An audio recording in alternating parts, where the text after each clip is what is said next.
João Marisguia, prazer tê-lo aqui conosco. Seja bem-vindo ao nosso bate-papo aqui. E a ideia nossa é listar algumas questões situacionais no Brasil. Algumas questões que mais incomodam. E a gente sabe que na política a gente não tem inimigo, a gente tem adversários. Mas vamos direto na ferida.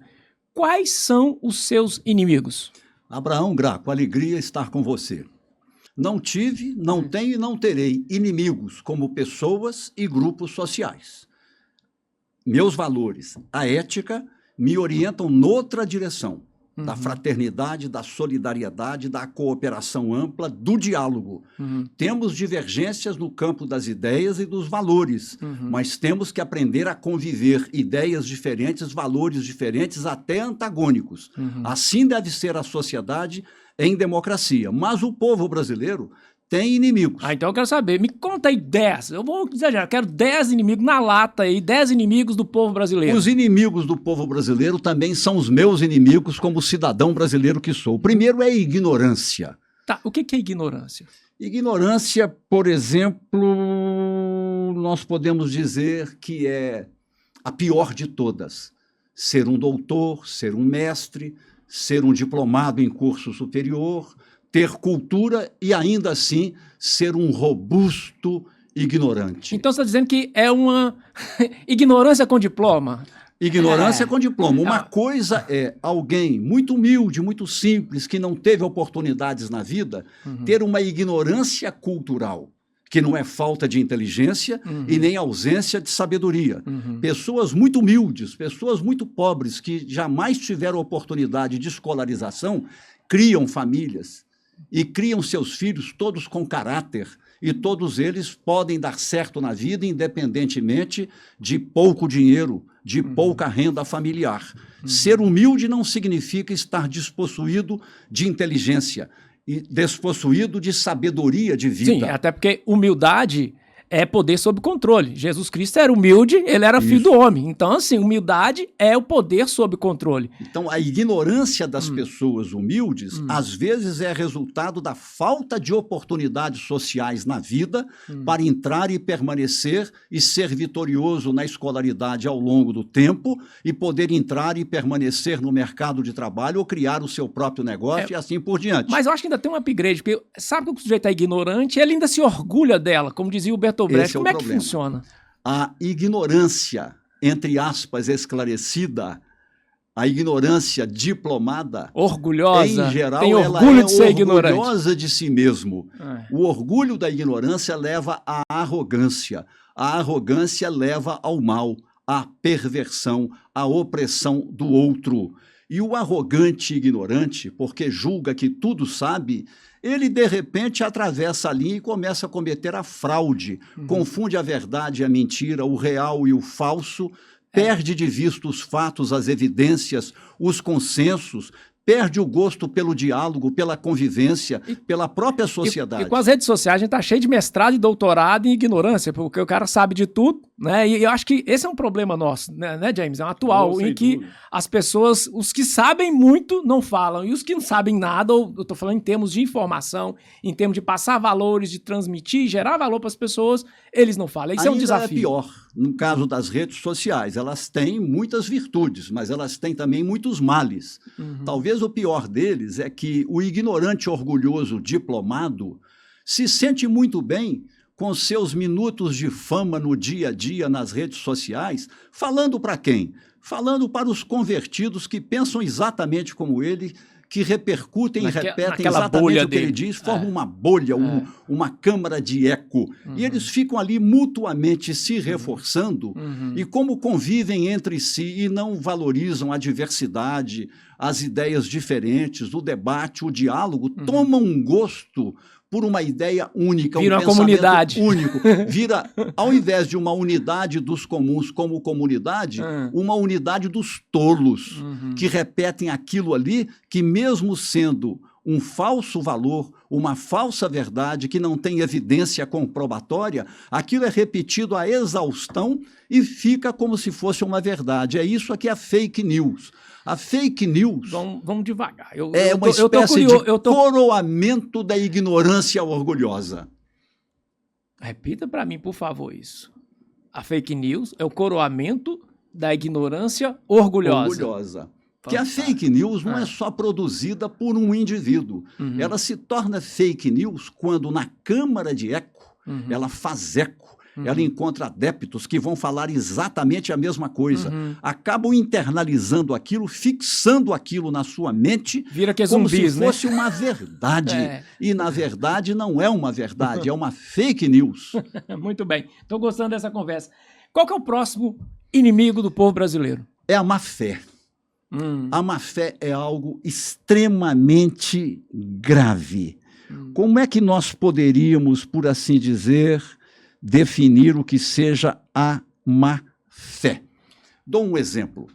Eu afirmo, sabendo que não é verdade, que a Terra é plana, quando, em verdade, cientificamente já está há séculos comprovado que a Terra é esférica, que ela gira ao redor de si mesma, gira ao redor do seu eixo e gira ao redor do Sol. Gira e gira e gira. Desde Galileu Galilei, ué. Quando se diz que a Terra é plana, de novo a ignorância é tão grave, que se a Terra fosse plana, o disco plano giraria ao redor de si mesmo com a sua face plana sempre exposta, por exemplo, ao Sol. Nós teríamos morrido esturricados. Não existiria humanidade, nenhuma planta, nenhum bicho, nem na água, nem sob a terra e nem no ar. Então é uma ignorância repleta. Se a face única desse disco plano, terra plana, fosse as trevas, nós viveríamos em trevas, teríamos morrido de frio, congelados e com doença psíquica por nunca ver a luz e nunca um poder ver o outro, ainda que pudessem eventualmente dominar o fogo. Então é uma ignorância suprema. E como é que pode um diplomado... Uma ignorância somada a má-fé. A má-fé. Aí a gente poderia dizer, então, que a má-fé é um veneno que a gente bebe todos os dias, mesmo sem saber? É um veneno que querem que nós bebamos todos os dias, porque são, por assim dizer, a máxima expressão e a mais perversa daquilo que antes nós chamamos aqui de fake news. E isso está inundado nas redes sociais no dia a dia. É tão grave a má-fé, porque isso chega às crianças, chega aos jovens, seja no jogo eletrônico, seja no vício de ficar cativo, escravo das redes sociais, e ouvindo isso, sendo inculcado por isso o tempo inteiro, horas por dia. Então, se as famílias não cuidam de controlar e as escolas não cuidam de controlar, onde é que nós vamos parar? E a gente tem que perceber também que não é somente na fake news, no debate na escola, nos sindicatos, né? Na própria dinâmica da sociedade, você percebe indivíduos com a perspectiva permanente de criar uma dimensão de um mundo. Um mundo paralelo não tem substância nenhuma, nada na realidade. Ele sabe que não é real, mas ele fala que é. Ele sustenta que é. Isso é má-fé. Eu vou dar um exemplo. A má-fé é saber que o negócio não é, e mesmo assim você sustenta como se fosse fundamento. Eu vou dar um exemplo. Dos doutores, dos mestres, dos professores. Muitos estão nesse caminho. Eu vou dar um exemplo perspectiva da cobiça. Do que há de pior em má-fé, tal como se praticou há pouco em nosso país. Imagine-se um governante, e um governante máximo, que diz a todo o povo brasileiro e repete no dia a dia: Brasil acima de todos e Deus acima de nós. O Deus no qual você, Abraão Graco, o James Ladeia, o João Batista Maris Guia, acreditamos, é o Deus que está entre nós, no meio de nós. Quando se diz acima de nós, é o bezerro de ouro, que o presidente ou governante déspota, na verdade, está se auto-intitulando um Deus para transfigurar e se colocar como novo bezerro de ouro acima dos homens, das mulheres, dos idosos, das crianças, de toda a sociedade, para impor à sociedade as suas paixões, as suas perversões. E dentro da Bíblia. Esse é o problema. Até porque, vamos lembrar... Olha, Jesus, a má-fé ainda usa a Bíblia. Jesus mora no seu coração. A igreja somos nós. A igreja não é o templo, é onde os irmãos congregam. Se você pegar todo Abraão, João, James é Tiago, né? É a Tiago. comunidade do povo de Deus. A gente tá aqui no meio da Irmandade. Então, o templo somos nós. Então, a partir do momento que você pega um Deus e transfigura ele para além disso, lógico, Deus é o nosso Criador, ele é o Pai do Universo, ele é autoridade, mas você transfigurar a figura dele para a questão terrena... É o não Deus? Não é. O que fica no lugar de Deus igual a um não Deus? O mito. Não é por acaso que chamaram a tal governante de o mito? É o bezerro de ouro. E aí toda a racionalidade da democracia, toda a racionalidade que a gente tentou afastar, porque vamos pegar a Idade Média, foi muito isso, né? Em que você transfigurava o poder, a figura do poder autoritário, que é uma questão do Deus uno. Deus falou, você não discute, tá certo? E a democracia é exatamente o regime das oposições, do contrário. Então a gente vive esse ciclo.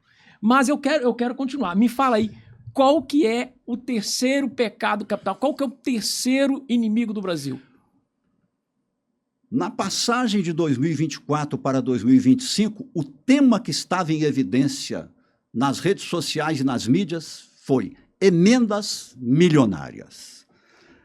As emendas milionárias, como penso, são um ataque frontal à democracia. Não, você está brincando. Do que você está falando, as emendas parlamentares são um estupro à democracia. É um estupro à democracia. Você imagina, quando as emendas começaram, na década de 90, o valor era R$1 milhão por ano. Havia uma razoabilidade. Um vereador, um deputado estadual, um deputado federal, um senador, que são emendas parlamentares, poderia atender uma demanda de uma creche, de um hospital, mas num valor moderado, que obras, provisão de meios, isso é função de poder executivo. A prefeitura municipal, o governo estadual, o governo federal. O parlamento tem que fiscalizar os governos, produzir leis, cuidar para a boa implementação das leis, reclamar por direitos e por deveres, fazer com que a Constituição seja cumprida e assim por diante. E cada um, segundo os seus valores e sua visão de mundo, lutar por suas ideias de modo democrático, dialógico, a boa vida parlamentar. Houve e tem havido uma deformação. Final de 2020, o então presidente Jair Messias Bolsonaro e aquele deputado federal que logo adiante seria o presidente da Câmara dos Deputados, Arthur Lira, fizeram um acordo e criaram as emendas tais como hoje se apresentam, emendas milionárias. Um deputado federal dispõe por ano de 55 milhões de reais. Em 4 anos, 220 milhões de reais. Isso é poder econômico concentrado que faz do parlamentar um oligarca que só vai pensar no próprio poder, perpetuação do poder, reeleição permanente e uma reeleição pré-fixada, que é tanto dinheiro que ele faz as alianças com prefeitos duvidosos, cria feudos, as né? próprias empresas, vira uma máquina de reeleição e uma máquina de corrupção. Viram oligarquias. Até porque o deputado ia ter uma empresinha de um amigo, de um parente, não sei das quantas, e se retroalimenta. Então, isso é uma violação do direito de voto, da liberdade de escolha, do segredo do voto. É como se fosse uma espécie de voto precificado. Não que o cidadão vá ceder a isso, mas tem a sedução feita pelo parlamentar que se entrega a isso. E, infelizmente, nós não observamos no mundo parlamentar nenhum protesto, nem às direitas, nem ao centro, nem às esquerdas, para acabar com isso. E o governo federal fica de mãos amarradas, porque é lei federal decidida é o orçamento impositivo quase totalidade dos parlamentares. Isso é impositivo por lei. Se o orçamento, ao ser executado, o governo federal não libera, o presidente pode ser acusado de desleal à legislação vigente, desleal ao parlamento e moverem contra ele um processo de impeachment. Isso só mudaria se o povo brasileiro, esclarecido, procurasse votar em representantes democráticos e republicanos que se comprometam a enfrentar para mudar esse regime de emendas milionárias.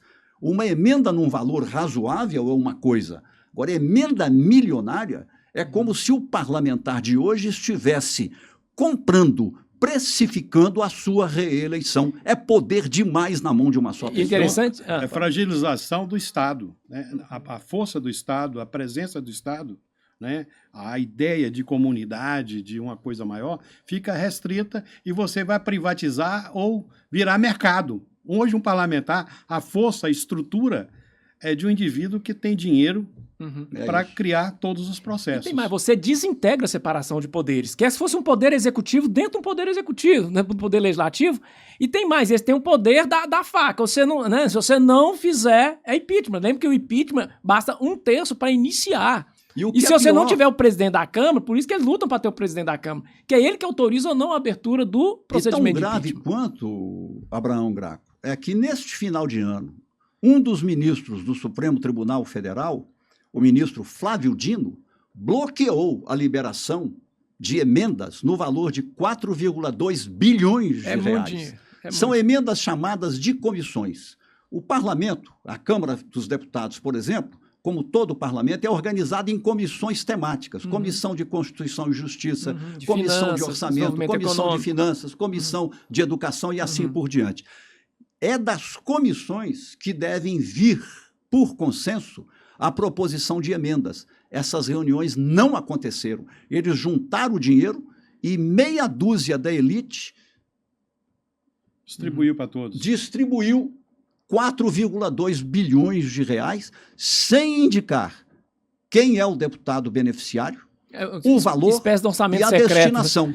Emenda secreta. Por isso é que o ministro Flávio Dino bloqueou a liberação desses recursos. Eles não queriam prestar conta também, não. É um negócio assim, é dinheiro público. A máxima no republicanismo é, se é dinheiro público, tem que prestar conta. Artigo 70 da nossa Constituição. Chegou ao ponto, nem prestar conta eles querem também, não? Chegou ao ponto deles criarem uma emenda PIX, Bolsonaro e Arthur Lira, que o dinheiro entrava no tesouro de uma prefeitura, no tesouro municipal, sem dizer quem mandou, para onde vai, o que vai ser feito. Ele se dissolvia no orçamento municipal para não deixar o rastro do dinheiro.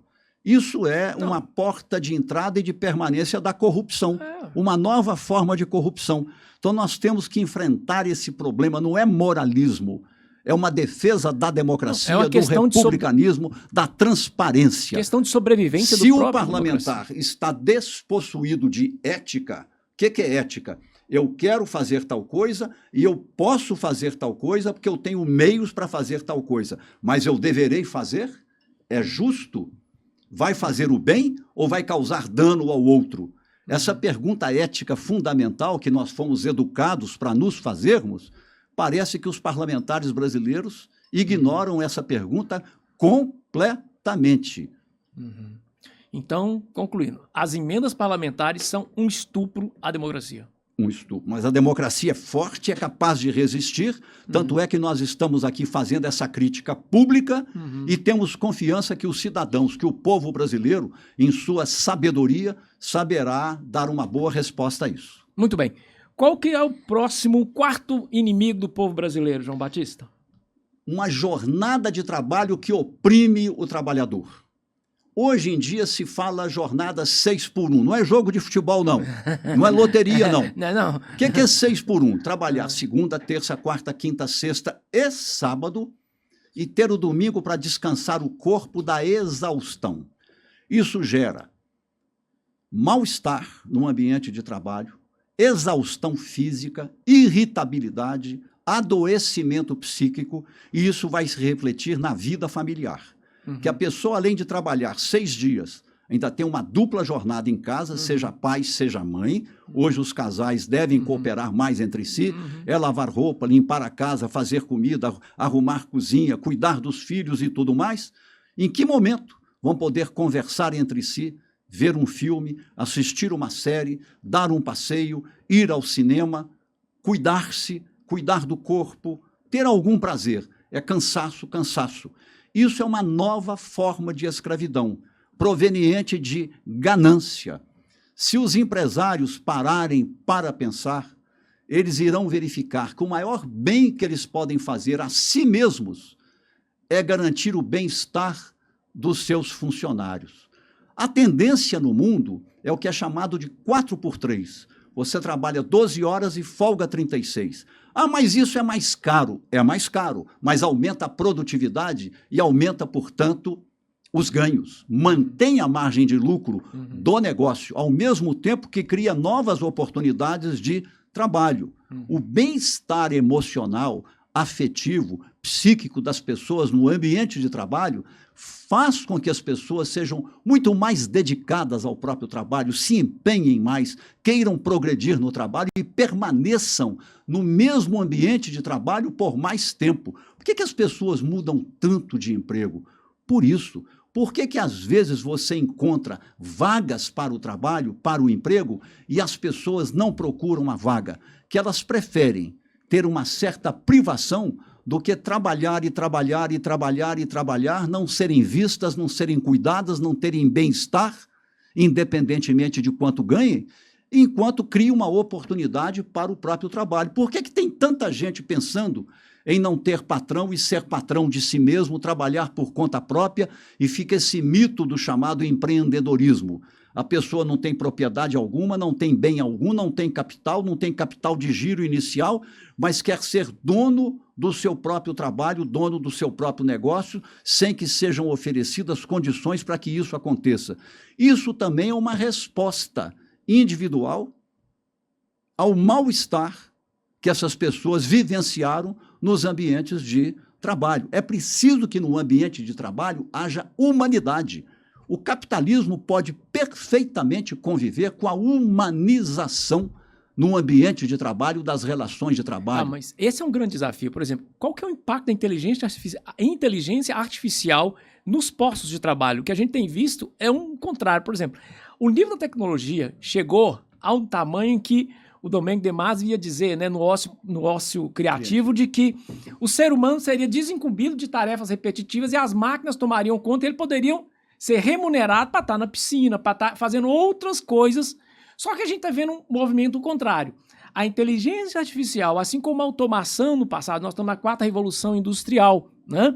Ela está sendo usada para tirar os empregos e não está havendo uma espécie desse colchão social, como está acontecendo hoje na Argentina, em que as pessoas passam a viver de renda básica e para ter renda básica, elas têm que se ceder a retina, por exemplo, para o programa lá do Sam Altman, da WorldCoin. Eu estou dando um exemplo para dizer o seguinte: qual que é o impacto, né, da inteligência artificial, da tecnologia em relação à jornada 6x1 ou à jornada de trabalho como um todo? O ser humano não tem medo do progresso, pelo contrário, ele deseja e é um amigo do progresso. O iluminismo tem como ideia central o progresso humano.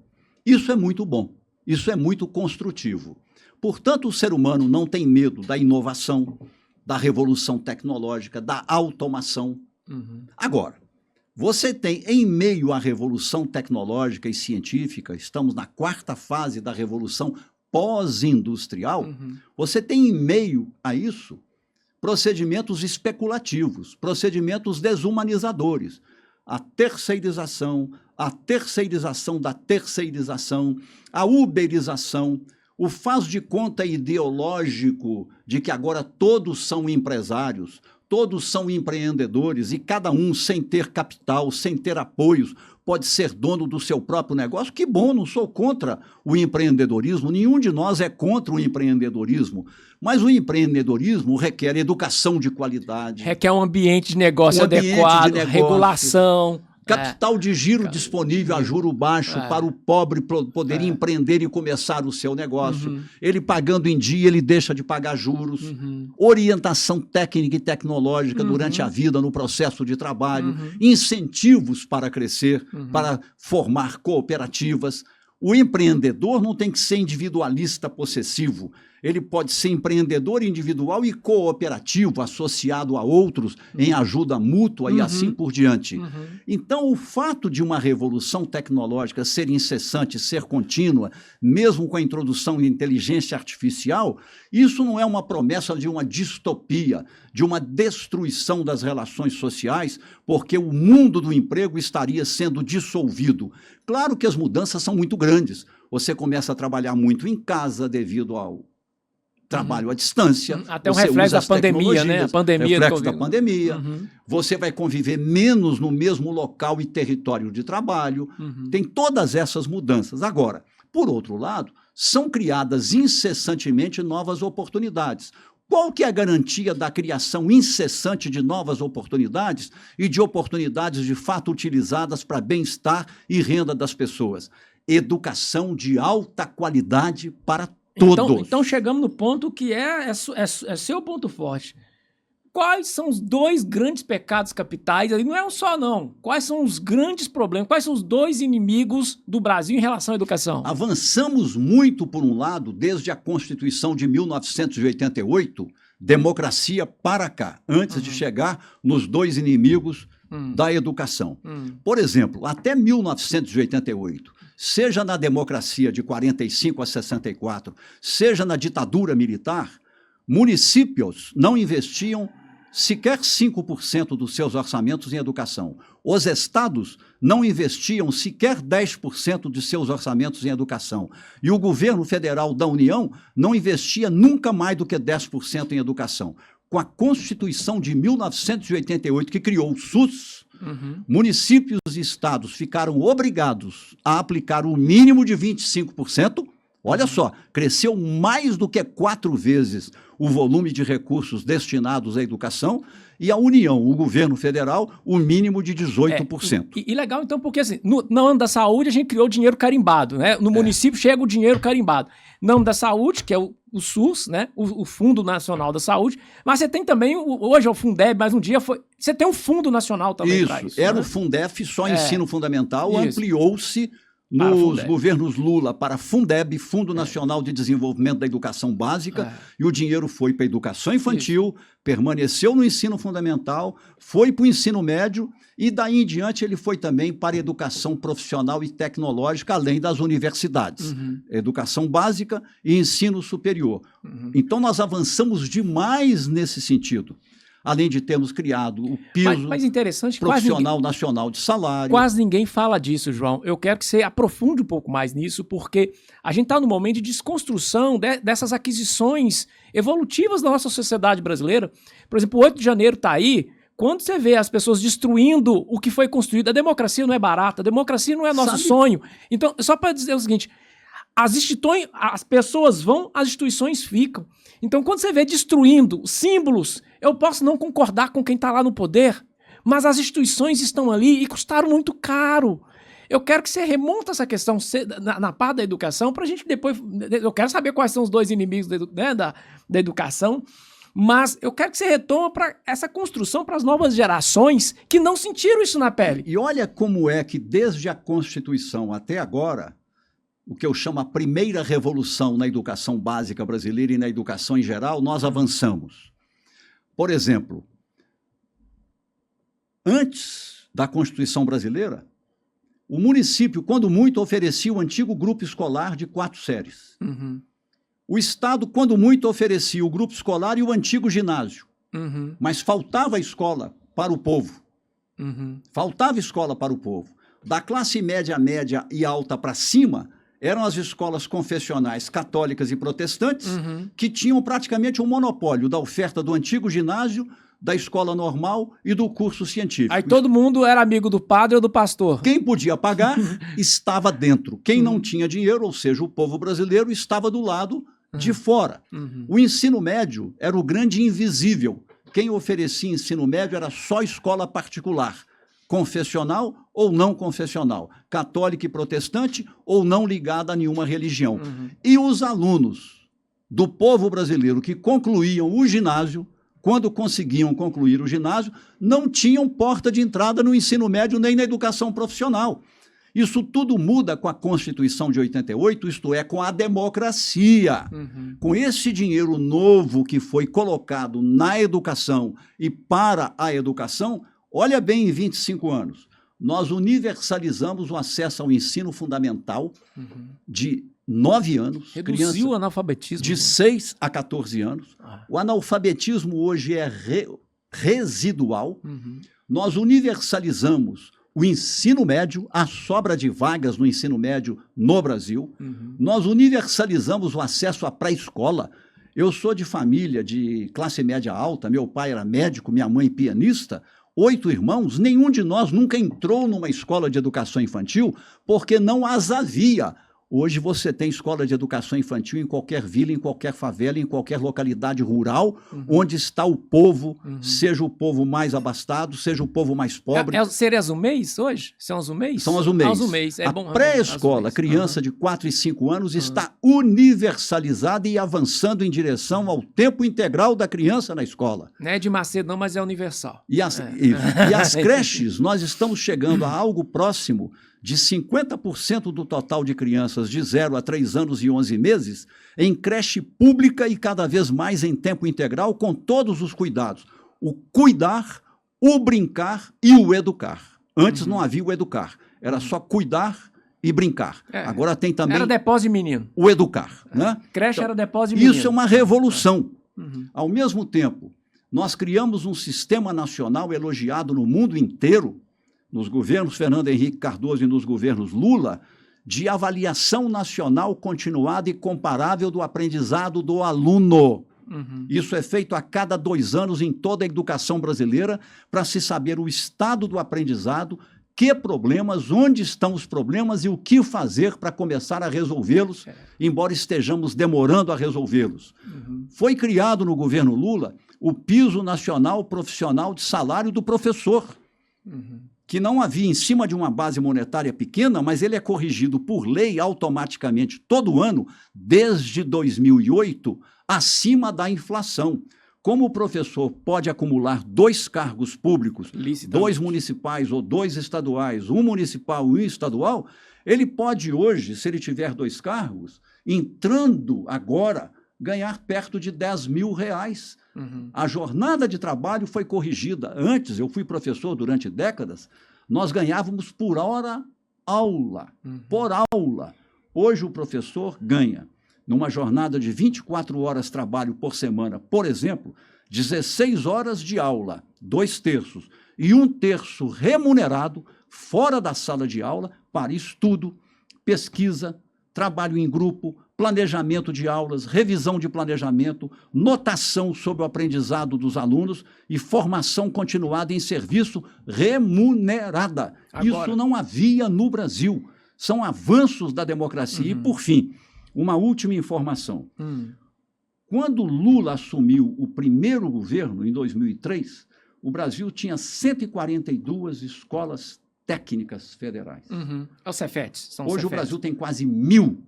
São mais de 1,5 milhão de alunos nas escolas de educação profissional e tecnológica. Universidade. Somente nos períodos dos governos Lula e Dilma foram criadas quase 20 novas universidades federais nos interiores do Brasil, como no Vale do Jequitinhonha, do Mucuri, norte de Minas, além de cada uma das universidades que já existia, ter criado 2, 3, até 4 novos campos universitários em diferentes cidades. Nós passamos de pouco mais de 700 mil alunos para mais de 2 milhões de alunos nas universidades federais, e hoje temos, somando os alunos das particulares, inclusive com a educação à distância, algo em torno de 7,5 milhões de alunos em curso superior. Precisaríamos ter pelo menos uns 25 milhões, mas não tínhamos quase ninguém. Quando eu era aluno de universidade, 67, 68, nós éramos 270 mil alunos universitários no Brasil inteiro. Ou seja, era uma elite, né? Até antes da democracia, com a ditadura militar, a universidade não era para pobre. Foram criadas as cotas raciais e as cotas sociais. Explica um pouco melhor para a gente isso. A cota racial é a etnia, é ser pardo ou preto, ou ser de descendência indígena ou quilombola, você tem 50% de vagas garantidas. Depois isso virou também cota social. O que é cota social? O aluno que está na escola pública e que a frequenta durante o ensino médio por 3 anos consecutivos, como a escola pública é onde estão todos os pobres do Brasil, ele tem direito a 50% das vagas.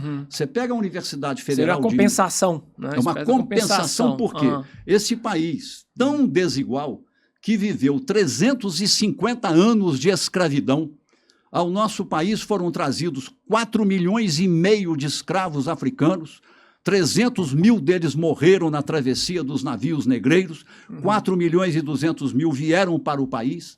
Quando a escravidão termina, fomos o último país da América Latina a acabar com a escravidão, ao invés de uma lei de terras, como houve nos Estados Unidos, para que o pobre negro ex-escravo tivesse a propriedade da terra, produzir e florescer e crescer.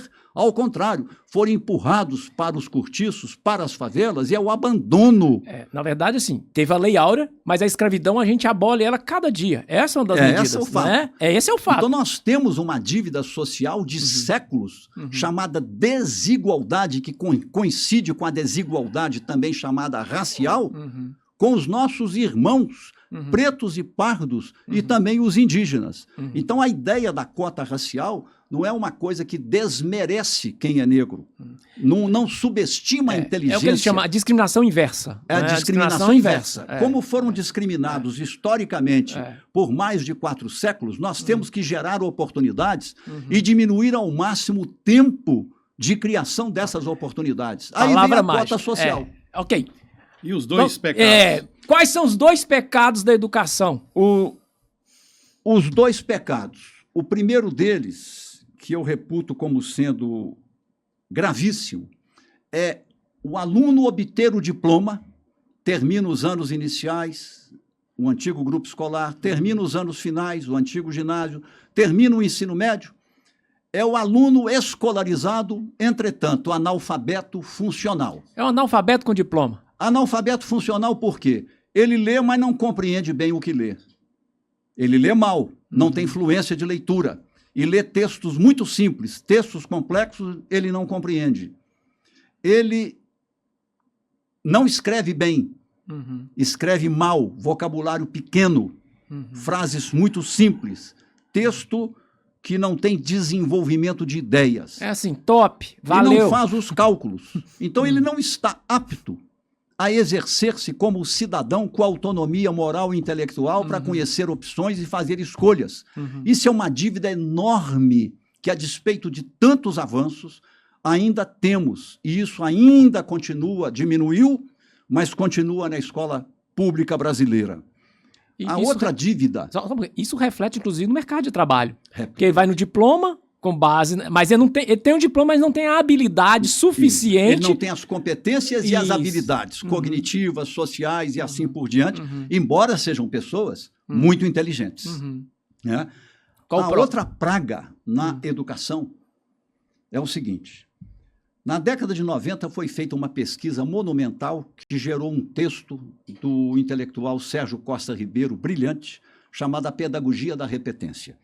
Ele estudou as estatísticas e provou que o Brasil era campeão mundial de reprovação de alunos e que a reprovação do aluno só gerava no ano seguinte nova reprovação, que a reprovação destruía a autoestima, o aluno ficava com a idade defasada, com mais idade do que a série na qual ele estava, ele era estigmatizado pelos colegas, uma espécie de bullying, ele acabava abandonando.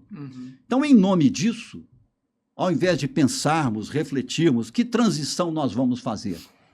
Introduziu-se na escola brasileira, com o nome de Escola Plural. Progressão Continuada, a escola plural caiu nessa armadilha, a chamada aprovação automática. Hoje predomina, não é generalizado, mas ainda predomina, independentemente do que o aluno precisa conhecer e saber fazer, isto é, aprender. O que é aprender? Conhecer o que precisa ser conhecido por disciplina ou matéria naquele momento da escolaridade, isto é, o ano escolar no qual o aluno se encontra, e saber fazer, saber aplicar aquele conhecimento na resolução de situações problema.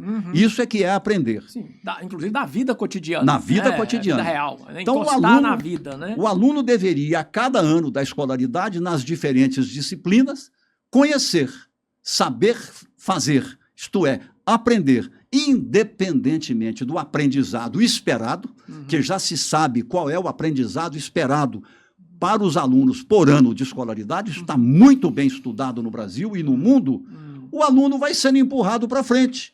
A chamada progressão continuada virou aprovação automática. Você pode acabar com a reprovação e deve acabar com a reprovação, mas não por mecanismo automático. Como? Todo dia é dia de aprender. Toda semana é semana de avaliar o aprendizado do aluno. O aluno que na semana ficou para trás, não se deixa ninguém ficar para trás. A escola intervém através do diretor, do pedagogo, com a ajuda da secretaria, para que aquele aluno recupere o que ele não aprendeu, frequentando a escola no dia a dia em condições igualitárias com os demais colegas. E mesmo assim, se ao final do ano ele chegar com alguma defasagem, você não vai responder com reprovação e nem ignorando a defasagem e promovendo automaticamente. Você volta com a segunda época. Se não deu certo, você cria a escola de férias. No mês de janeiro, você sabe quem são os alunos que ficaram defasados, por município, seleciona uma ou duas escolas, contrata professores aposentados de altíssimo nível para que nas férias, enquanto os professores titulares estão desfrutando por direito das suas férias, eles trabalhem com aqueles alunos, em geral, é língua portuguesa e matemática, com jogo, brincadeira, teatro, cinema, capoeira, artes, ofícios, mas também aula de matemática, oficina de matemática, aula de língua portuguesa, produção de textos e uma provinha todo dia, de modo intensivo, em tempo integral. Lazer e estudo e provinha todo dia. Com um mês, os alunos recuperam o tempo perdido. É como se fosse um curso de admissão ao ano seguinte. Mas aí vem um jeitinho brasileiro. Eu fiz isso quando eu fui secretário de Estado de Educação em Minas Gerais. O problema é que sabemos que esse é um caminho. Por que não fazem? Aí é quando falta liderança. Liderança na escola, liderança nas secretarias municipais de educação, liderança nas secretarias estaduais de educação, e os governadores entenderem que eles têm que colocar o compromisso com a educação debaixo do braço, debaixo do travesseiro, dormir com aquilo, preocupar com aquilo, falar naquilo o dia inteiro. E chamar as famílias à participação na escola. Nós temos um déficit. Esse é um ponto. Vamos lá. Nós estamos numa época em que tudo é terceirizado. Por exemplo, a política foi terceirizada para político. A religião é para o pastor ou para o padre. A família também terceirizou o menino para a escola. Ó, é a escola tem que ter educação. Como é que a gente sai dessa armadilha? Porque a gente viu que o negócio não funciona. Né? Na educação, tem como manter essa terceirização como se fosse a escola a única responsável? Aí nós temos um grave problema, porque tem certas elites políticas e até empresariais e até religiosas que unificaram um discurso obscurantista segundo a qual tudo que é público é inservível. Então, para eles é privatizar, privatizar, privatizar, privatizar. Se deixarem, privatizam até as emoções, privatizam até as coisas do coração. Privatizam até a bondade para acabar com ela. É privatização, privatização, privatização. É um oportunismo, sabe por quê? Privatizar, a rede física de escolas públicas do Brasil hoje é das melhores do mundo, com dinheiro que veio da Constituição.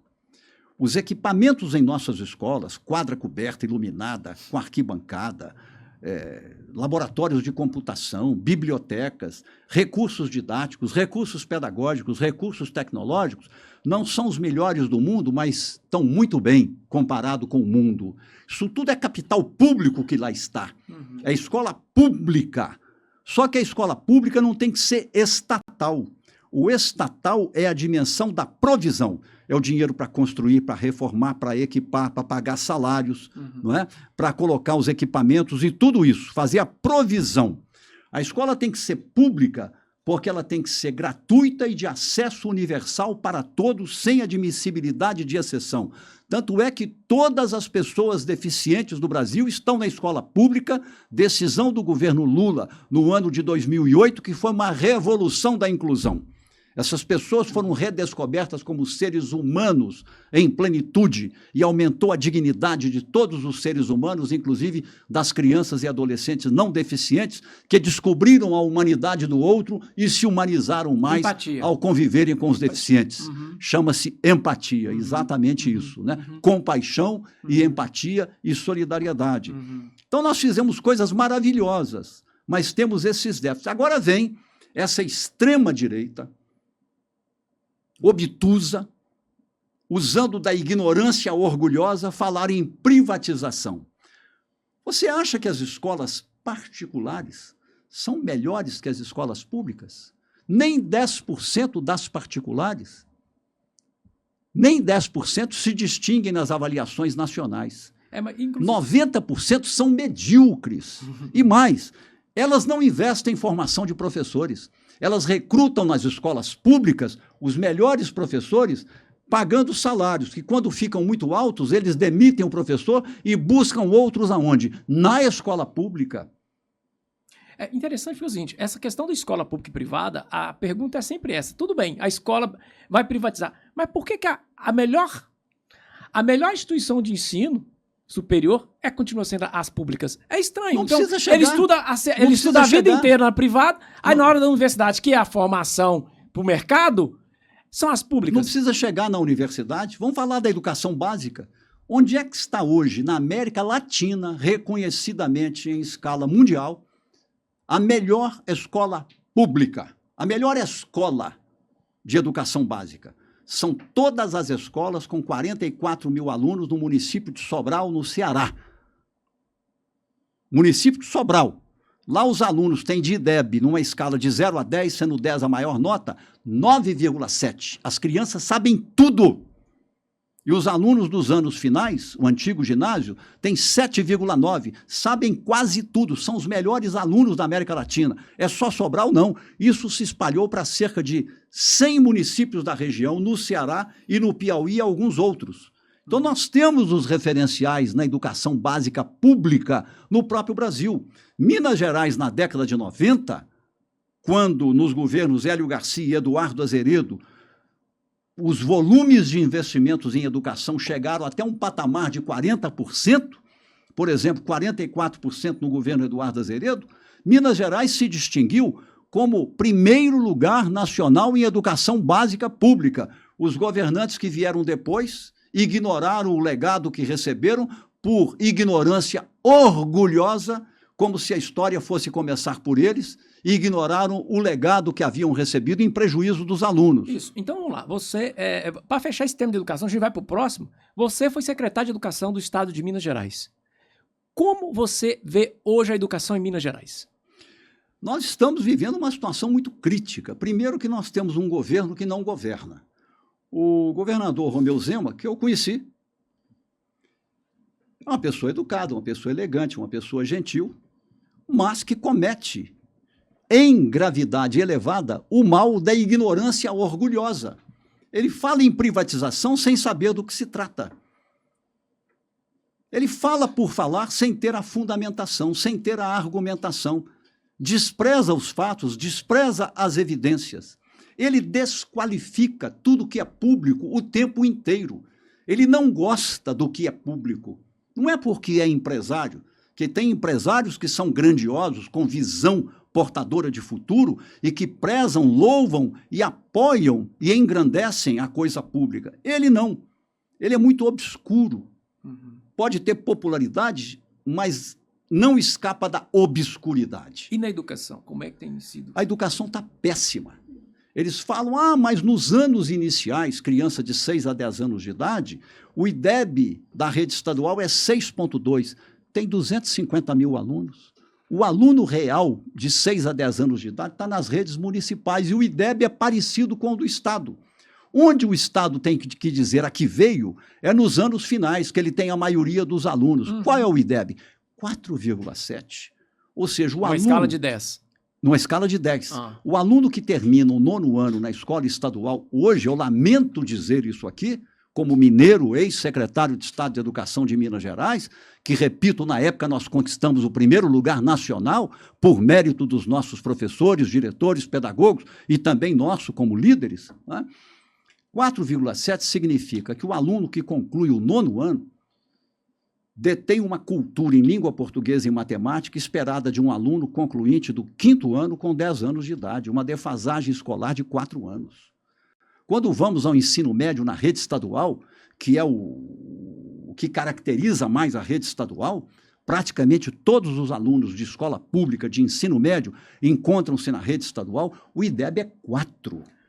Significa que, em língua portuguesa e matemática, o aluno médio, concluinte do 3º ano do ensino médio, está com uma cultura escolar em matemática e língua portuguesa esperada de um aluno concluinte do ensino fundamental ou no 8º ano do ensino fundamental. Fantástico. Essa sua vida dedicada à educação, eu queria saber, mais uma vez, você como ex-secretário de Educação de Minas Gerais, como você vê a questão da informação, das telas, uso de computadores e celulares nas escolas? Eu sou hoje completamente contrário ao aluno entrar na escola com o celular. Se o pai quer dar alguma informação ao filho, entre em contato com o diretor da escola ou com a secretaria escolar e deixa um recado.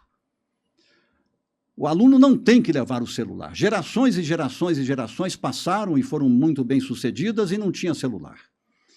O computador na escola tem que ser quebrado o mito. Sempre se aprendeu sem o computador e tem vantagens o computador. Você tem que informatizar a direção, o serviço pedagógico, informatizar a biblioteca, informatizar os laboratórios, informatizar a sala de aula para que cada professor tenha um computador sobre a mesa para ele ter ali os planos de aula, os registros do aprendizado do aluno em tempo real. E, em momentos certos, os alunos no laboratório de informática da escola ou mesmo na sala de aula usarem com parcimônia, em momentos certos, o computador e não o ensino ficar entregue à tela do computador. Em educação, não se trabalha somente a cognição.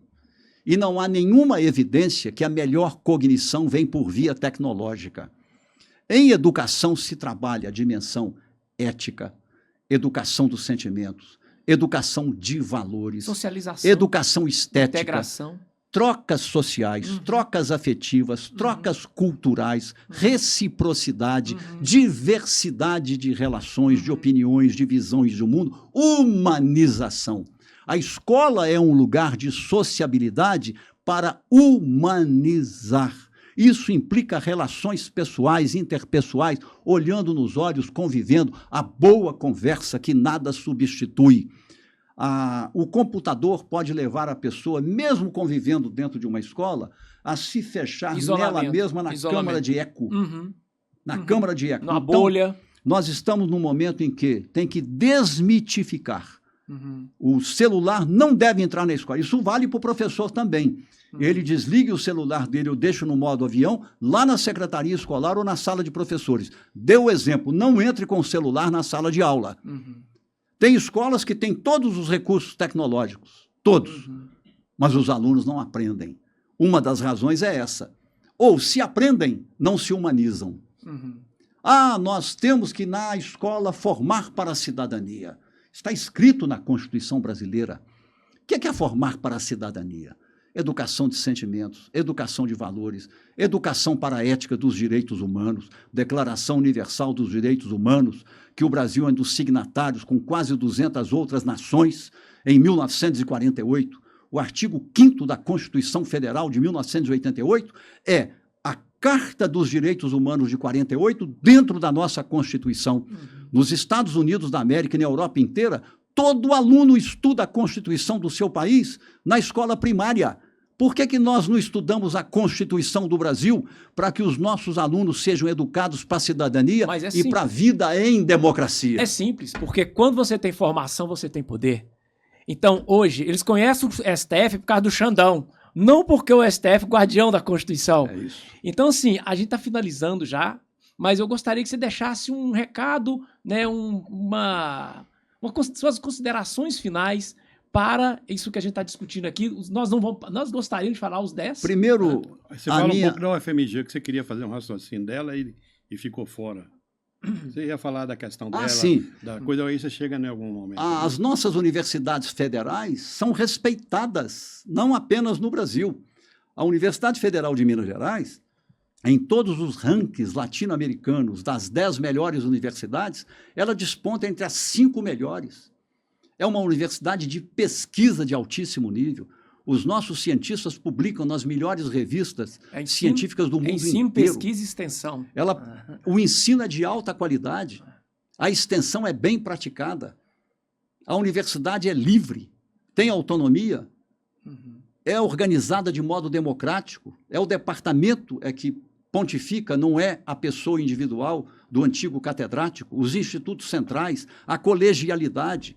Tem um conselho escolar com cerca de 92 participantes que colegiam com a senhora reitora as reflexões e as tomadas de decisões. É uma instituição respeitabilíssima, como a Federal do Rio de Janeiro, como a UNB de Brasília, como a USP de São Paulo, a Unicamp, a Universidade Federal de São Carlos. Nós temos 11 universidades federais em Minas Gerais. A Federal de Viçosa, por exemplo, é um centro de excelência em ciências agrárias. A Federal de Itajubá é um centro de excelência nas engenharias e assim por diante.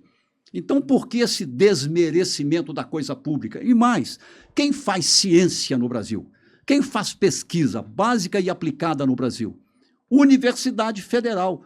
Raramente uma empresa privada faz isso. Ao contrário dos Estados Unidos e da Europa, onde também fazem. No Brasil, quem faz são as universidades federais. Quem forma as elites no Brasil? As universidades federais. Só que agora não forma somente elites, está formando também pessoas que vêm do povo, graças ao regime de cotas e graças ao fato da universidade ser gratuita. De vez em quando tem quem diga assim, mas é um absurdo a universidade gratuita, deveria cobrar, porque a universidade dos ricos e das classes médias altas nunca foi, ou se foi, já foi. Hoje ela é majoritariamente dos pobres. 56% dos alunos da UFMG são pardos e pretos. Quase 60% vêm das classes populares. O Brasil real está dentro das nossas universidades federais e nós devemos isso a uma pessoa que tem isso no coração, não é por via intelectual, nordestino, pobre, migrante, pau de arara, cheio de irmãos, que uma mãe cuidou dentro da pobreza, virou metalúrgico, sindicalista, fundou partido, virou presidente, foi reeleito presidente, passou por privações, foi caluniado, foi humilhado, foi ofendido, preso, e hoje é presidente da República. E qual o legado que ele nos deixa? Esse legado da educação, também os governos, Fernando Henrique Cardoso, em certa medida no ensino fundamental, mas essa grandiosidade que nós pudemos aqui expor, ela vem dos governos Lula, do lulismo. Isso ninguém tira, porque isso é história, isso é fato, isso é evidência, aliás, reconhecida no mundo inteiro. Não é à toa que ele promove um encontro no Rio de Janeiro, o mundo inteiro vem ao Brasil, inclusive o presidente da China. O mundo inteiro vem ao Brasil. Prestígio, reconhecimento, dignidade. Por quê? Pelas coisas generosas, bondosas, feitas em abundância. Mas ainda temos a segunda revolução em educação a realizar. A revolução da qualidade no ensino e no aprendizado. Aí você fala, ainda tem muito a avançar. Educação de qualidade para todos e todos pela educação de qualidade. Trazer as famílias para dentro da escola. Praticar democracia, transformando a escola em pública, também em comunitária. É o que eu defendo como sendo a cogestão da direção das escolas. O diretor e sua equipe, mas também o colegiado escolar, representando as famílias e os parceiros da escola. Eu termino te agradecendo muito, Abraão Graco, meu estimadíssimo amigo, ao James Ladeia, como se fosse um irmão, por essa oportunidade, por suas ideias. Você não só é uma pessoa que é o exemplo para a nação brasileira, você é uma pessoa do povo brasileiro.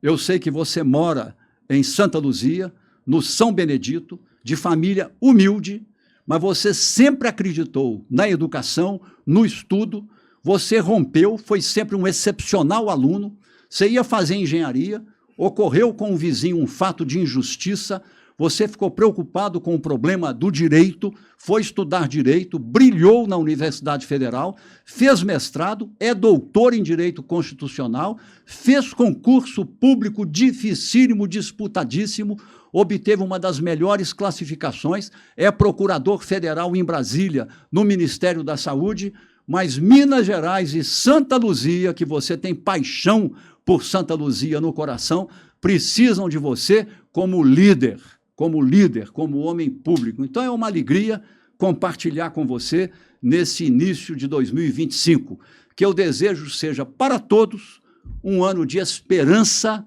na ação. Muito obrigado, João. Muito obrigado, James. Prazer. Vamos até a próxima.